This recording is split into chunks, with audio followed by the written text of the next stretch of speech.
எட்டுக்கை அம்மன் அப்படின்னு சொன்னாலே ரொம்ப ரொம்ப சக்தி வாய்ந்த அம்மன்னு நிறைய பேத்துக்கு தெரியும்.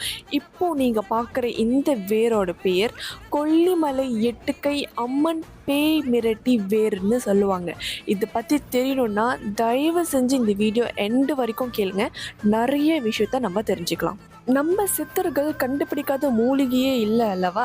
அதில் ஒரு மூலிகை தான் இந்த பேய் மிரட்டி மூலிகை. இந்த பேய் மிரட்டி மூலிகை பெயர்லே தெரியும் இந்த மூலிகையோட சக்தி எவ்வளோ பெரிய சக்தி அப்படின்னு. பேய் மிரட்டி அதன் பெயர்லே நிறைய பேர் தெரிஞ்சிருப்பீங்க. உதாரணத்துக்கு உங்கள் வீட்டில் சரியாக தூங்க முடியலையா, ஏதோ ஒரு சக்தி வந்து உங்களை ரொம்ப டிஸ்டர்ப் பண்ணுதா, இல்லை ஏதோ ஒரு ஈவல் ஃபார்சஸ் வந்து உங்களை தூங்க முடியாமல் நிம்மதியாக இருக்க முடியலையா, கண் திருஷ்டியே இருக்குல்ல, இது எல்லாமே வந்து அழிக்கக்கூடிய ஒரு மூலிகை தான் இந்த பேய் மிரட்டி மூலிகை.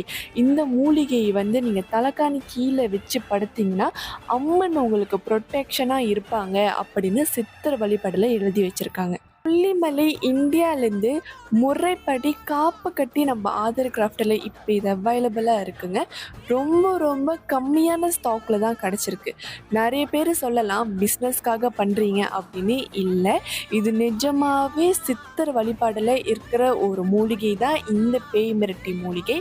கொல்லிமலையிலேருந்து வருகின்றது. அதுவுமே இல்லாமல் அம்மனோட பிளெஸ்ஸிங் 100% உங்களுக்கு கிடைக்கும். பிகாஸ் இது எல்லாமே ஒரிஜினல். இந்த மூலிகை வழிபடுறதுனால எல்லா மாதிரி நெகட்டிவ் எனர்ஜிஸோ ரிமூவ் பண்ணக்கூடிய சக்தி இந்த மூலிகைக்கு இருக்குது. அதுவுமே இல்லாமல் ரொம்ப வருஷமாக மென்டலி அன்ஸ்டேபிளாக இருக்கிறவங்களுக்கு இந்த பேய் மிரட்டி வேர் வந்து குணப்படுத்தும்னு கூட சொல்லப்பட்டிருக்கு.